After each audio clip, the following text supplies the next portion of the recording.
और कोई बहुत सुखी हो जाता है, वो अरे यार ये तो मेरी जिंदगी है, 3 घंटा कितना मजा आ गया, बाद में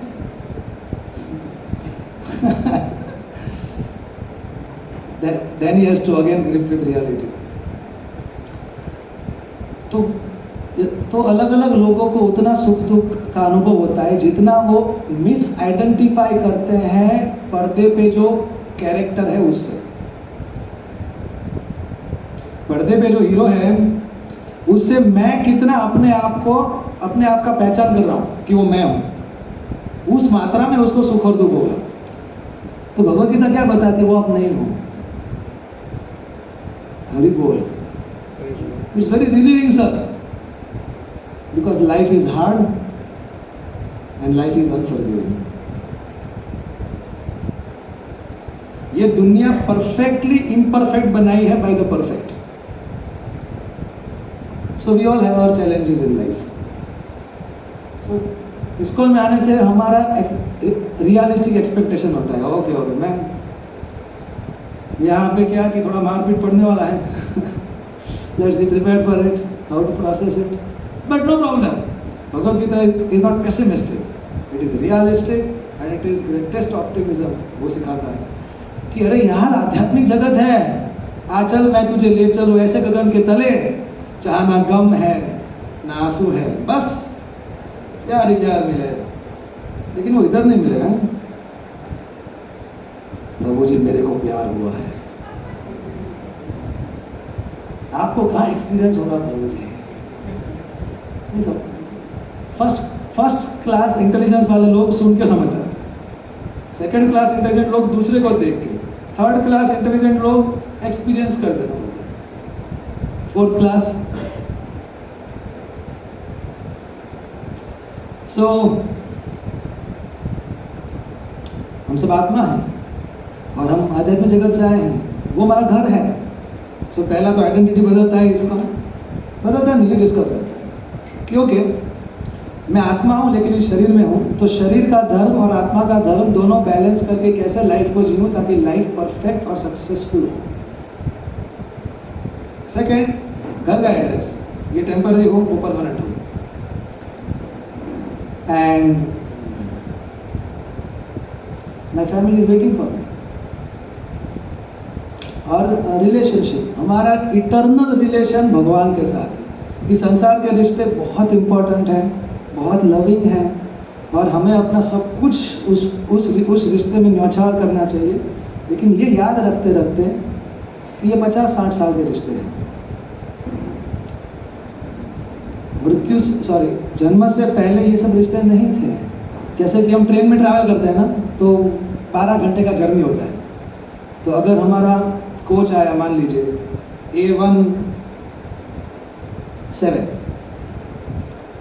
और सामने वाले का आया A18, तो ठीक है 12 घंटे के लिए हम साथ में हैं। लेकिन जैसे उनका स्टेशन आएगा वो उतर जाएंगे, हमारा स्टेशन आएगा वो उतर जाएंगे। लेकिन हमारा फैमिली के साथ तो परमानेंट रिश्ता है ना भाई, ये तो ट्रेन वाला रिश्ता है, temporary. So similarly it's train of life. कुछ लोग हमारे ज़िंदगी में आते हैं और ये वाला ट्रेन का जर्नी 50-60 सालों का 50-60 सालों का है। And we have our seat, we have our relationships, but we should remember कि सबका स्टेशन आएगा और सब बारी बारी उतरेंगे। वी डोंट नो कौन सा स्टेशन है, किसका कब है, बट सबको उतरना है। But we all share our loving families, permanent families, eternal family in the spiritual world. तो अगर सचमुच हम अपने परिवार से प्रेम करते हैं तो हमें उनसे भगवान से जोड़ना चाहिए, क्योंकि वो एक्चुअली में उनसे जुड़े हैं। और जैसे ही हम हमारे परिवार में भगवान को लाते हैं तो our family becomes more complete, more meaningful, more loving, क्योंकि फिर वो स्वार्थ चला जाता है। और क्योंकि फिर हमने परिवार में भगवान को सेंटर में लाए, मोबाइल और टीवी और इंस्टाग्राम को सेंटर से निकाल दिए, तो फिर भगवान ही पति देव को सिखाएंगे कि पति का कर्तव्य क्या होता है, पत्नी को सिखाएंगे पत्नी का कर्तव्य क्या होता है, बेटे को सिखाएंगे बेटे का कर्तव्य क्या होता है। एंड फिर क्योंकि सभी के लिए भगवान पहले है। और भगवान बोल रहे हैं कि मैं खुश होऊंगा अगर तुम अपने परिवार का देखभाल अच्छे से करो, और साथ साथ आप सब तैयारी करो कि इस लाइफ के बाद आप सब मेरे पास आ जाओ। That's a perfect family life. And अगर हम भगवान के एलिमेंट को अगर हम मिस कर देते हैं तो ठीक है, वो आज मेरे भाई हैं, वो आज मेरी बहन है, वो आज मेरे पति पत्नी है, वो आज मेरे माता पिता हैं, 100 साल के बाद वो कहाँ होंगे? क्या वो मेरा जिम्मेदारी नहीं है ये सोचने का? So how to utilize temporary to attain the permanent? This is intelligence. असतो मा सद्गमय, तमसो मा ज्योतिर्गमय, मृत्योर्मा अमृतम गमय। This is Vedas. So हम आए स्पिरिचुअल वर्ल्ड से, हाँ, ये है स्पिरिचुअल वर्ल्ड। ये सब आपको एडवांस कोर्स में सिखाया जाएगा। ये बीच बीच में मैं आपको एडवांस कोर्स का एडवर्टाइजमेंट भी करता रहूँगा। आप ऐसे कितने लोगों ने एडवांस कोर्स के लिए कल रजिस्टर किया? ओके, जितने लोग बाकी हैं वो मुझे सेमिनार के बाद पर्सनली मिले। क्योंकि हमें जब वापस जाना है, so we need information, we need support, education, support, ambience, community, it helps. इधर से हम इधर ट्रांसफर हुए। ये मटेरियल वर्ल्ड, ब्रह्मांड बोलते हैं इसको। इसके अंदर 14 लोक हैं, पृथ्वी बीच में है, ऊपर 7 लोक, नीचे 7 लोक, ऊपर 6 लोक, नीचे 7 लोक, ऐसे 14 लोक हैं। But why do we come here?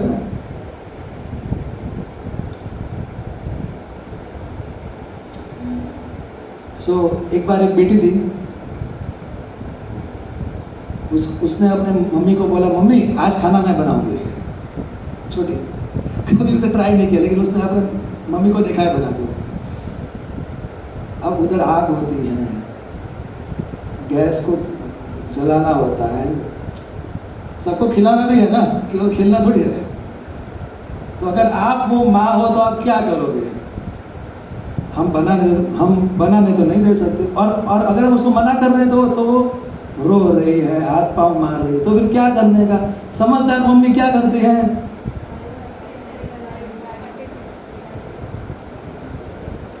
उसको किचन सेट दे देती है खिलौने वाला, एकदम उसके जैसा ही दिखता है।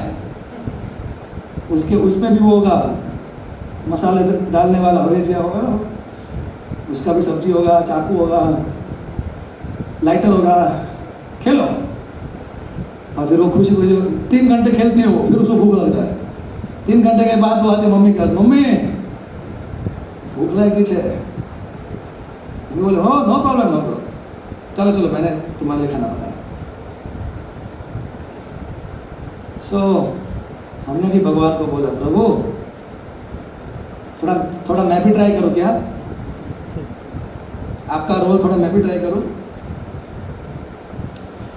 हमें भी थोड़ा 56 भोग चाहिए, हमें भी थोड़ा मजा लेना है। भगवान बोले, देखो मेरा रोल भगवान का है, तुम्हारा रोल भक्त का है, और हमारा इतना प्रेम में रिश्ता है। अरे यार, भगवान बनने में उतना मजा नहीं जितना भक्त बनने में, ऐसा भगवान ने समझाया। भगवान बोले, देखो मेरे ऊपर सबका जिम्मेदारी है, तुमको तो खाना पीना मौज करो। ये हमारा सबका एक्सपीरियंस है कि नहीं? जब हम छोटे होते हैं ना, कोई टेंशन होता है हमें, खेलो कूदो, और माता पिता हमारा पालन पोषण करते हैं। अरे ठंडी में स्वेटर से लेके, गर्मी में एसी से लेके, आम के रस से लेके, सब कुछ माता पिता का चिंता है, अपने को क्या चिंता है? लेकिन हमको एक ही बात ध्यान में रखना है, क्या? माता पिता के शरणागत रहना। और क्यों नहीं रहेंगे? उन्होंने जन्म दिया और वो इतना प्रेम करते हैं अपना। मैंने एक बार देखा था द्वारका, जब हम गए थे यात्रा में, तो एक छोटा बच्चा अपने मम्मी को मार रहा था और वो मम्मी अपने बेटे का नाक साफ कर रियल देखा। तो इसे कहते हैं माँ का प्रेम किसे कहते हैं? अरे बेटा मारता है तो भी माँ तो प्रेम करेगी, इसे सुहृद कहते हैं। भोक्ता हम यज्ञ तपसाम सर्वलोक महेश्वरः सुहृदम सर्वभूतानां ज्ञात्वा मां शांतिं गच्छेत्। भगवद गीता 5.29। तो माँ के अंदर जो हमारे लिए प्रेम है, उस प्रेम का समुद्र है भगवान में हमारे लिए। लेकिन अगर वो छोटा बच्चा माता पिता से झगड़े और घर छोड़ के चला जाए, फिर उसको सब समस्या आएगी। Just like that. So हमने भगवान को बोला, come on, I want to live my own life. तो इसीलिए भगवान को ये संसार बनाना नहीं था, but we wanted it. भगवान बोला ठीक है, ट्राई करो, तो ये खिलौना है ये संसार, खेल लो। जब तक ये समझ नहीं जाते कि इसमें वो सुख नहीं जो चाहते हैं। सुख तो क्या दुख आते हैं, बयान नहीं कर सकते। So that is the purpose of this world, कि हम समझें कि हम we don't have to be the centre of the universe. God is the creator और भगवान सेंटर है यूनिवर्स से। और जैसे एक हम भारत के नागरिक हैं, प्राइम मिनिस्टर चलाते हैं देश को, उसी तरीके से भगवान इस पूरे भौतिक और आध्यात्मिक सृष्टि को चलाते हैं और हम उसके नागरिक हैं। तो अच्छे नागरिक कानून को फॉलो करते हैं, कानून को फॉलो करेंगे तो सज़ा नहीं मिलेगी, कानून तोड़ेंगे तो जेल मिलेगी। तो इस संसार को जेल से कंपेयर किया गया है शास्त्रों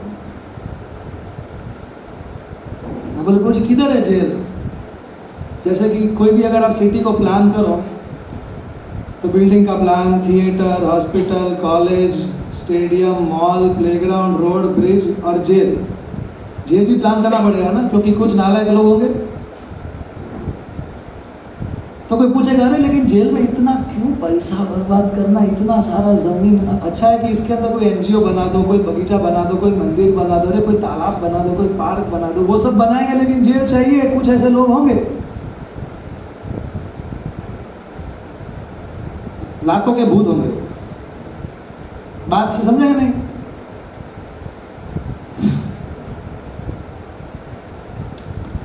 तो क्या होता है, what is the purpose of jail?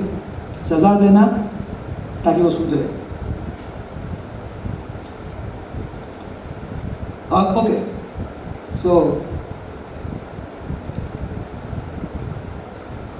ये हमने पहले सेशन में देखा था ना कि इसीलिए ये सब चीजें हैं ना आत्मा के लिए। आत्मा का तो ना जन्म है ना मृत्यु है, लेकिन हम देखते हैं कि आत्मा को बार बार जन्म लेना पड़ता है, बार बार मरना पड़ता है। ये वो सजा है आत्मा को, जन्म मृत्यु जरा व्याधि, और ये तीन क्लेश, आध्यात्मिक आदि, भौतिक आदि, दैविक। तो हमारे कौन है? जेलर मैडम है इधर, दुर्गा। दुर्ग मतलब फोर्ट, किला। किला मतलब जिसको पार करना बहुत मुश्किल है, और दुर्ग के जो सुपरिंटेंडेंट है वो है दुर्गा। एंड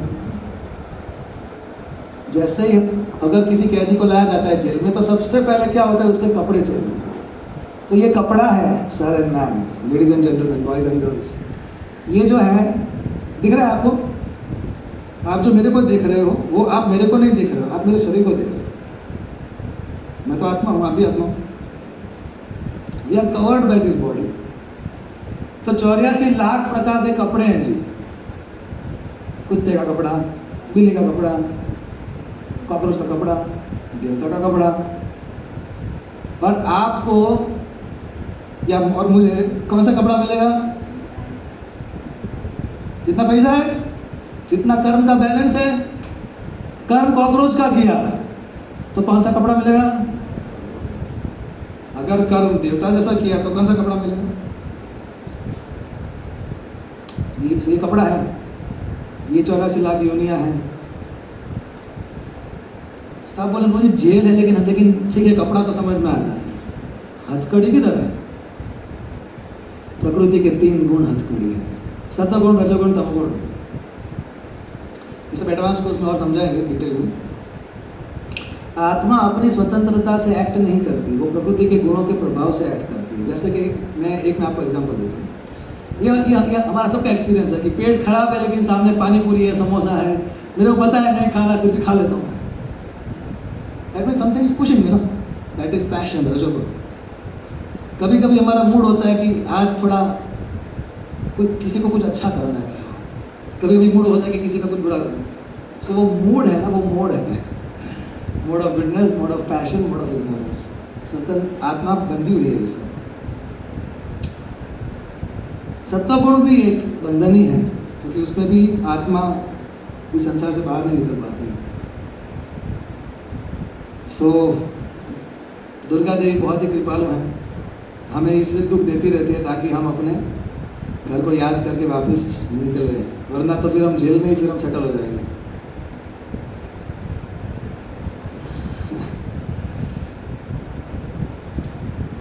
एक मैं आपको दृष्टांत देता हूँ जो हमारे पुराणों में है।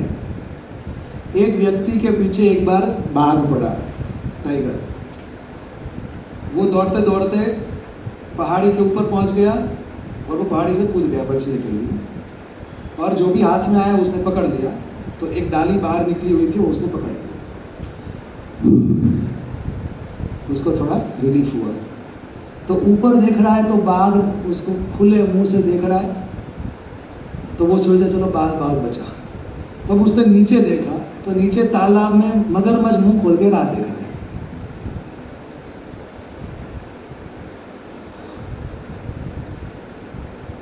उसने बोला, सोचा चलो कोई बात नहीं, अभी तो मजा आ रहा है ना, इतना क्यों टेंशन लेने का, फ्यूचर का क्यों सोचने का।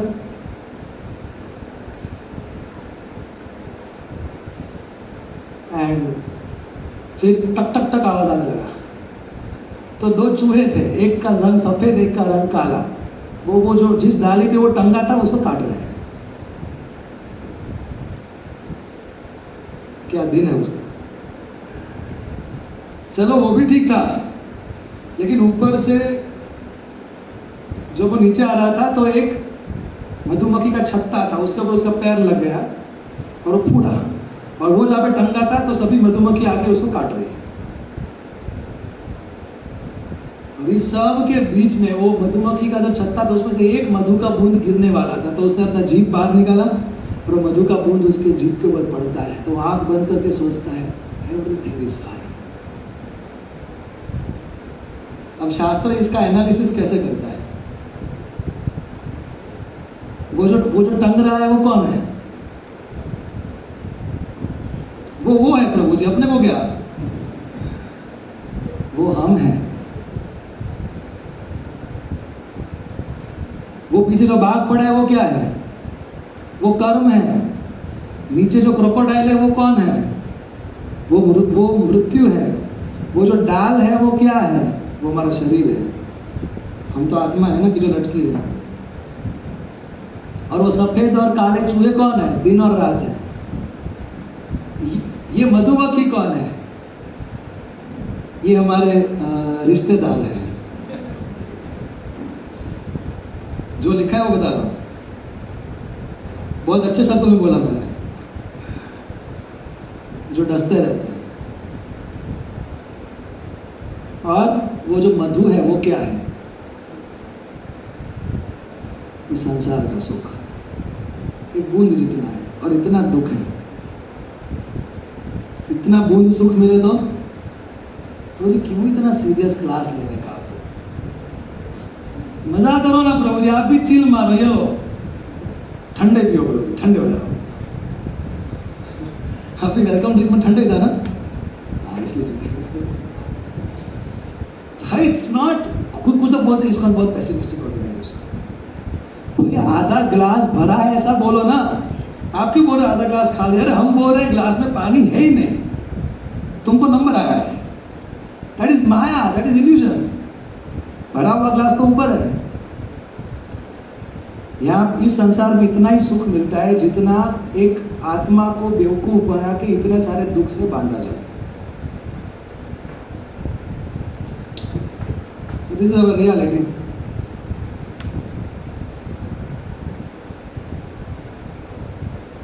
अभी हमारा आज का टॉपिक शुरू होता है पहले, इसलिए मैं बार बार मैं वॉच को देख रहा हूँ।